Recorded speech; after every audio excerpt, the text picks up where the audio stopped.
Hier à la messe, je disais que notre société était corrosive pour notre foi.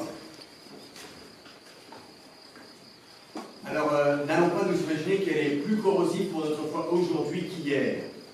Je crois que la foi chrétienne a toujours été en lutte avec l'esprit du monde. Et il y a 2000 ans, quand Jésus nous parle de l'Esprit Saint, le défenseur qu'il va nous envoyer, c'est déjà une manière de nous prévenir que notre foi chrétienne aura à lutter contre le monde. Donc aujourd'hui, comme hier, comme il y a 2000 ans, comme sans doute dans 1000 ans encore, ceux qui garderont la foi chrétienne seront en but à cet esprit du monde dont Jésus parle et contre lequel il met en garde ses disciples. Alors, que cette mise en garde soit pour nous comme une manière de ne pas avoir peur, de ne pas nous affoler. Que le monde soit contre la foi chrétienne, ça n'est pas nouveau. Ce qui est nouveau, c'est que le Seigneur nous dit « Je vous enverrai le défenseur, je vous enverrai l'Esprit Saint ». C'est lui qui gardera notre foi en notre cœur.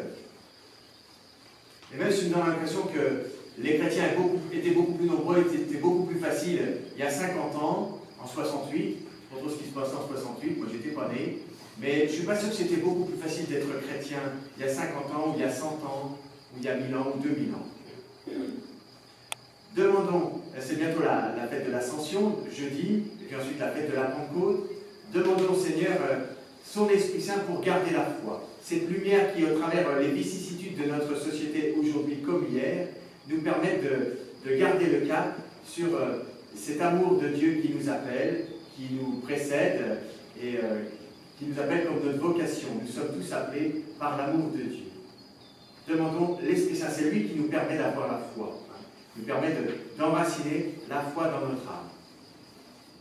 Demandons la joie d'avoir la foi. Amen.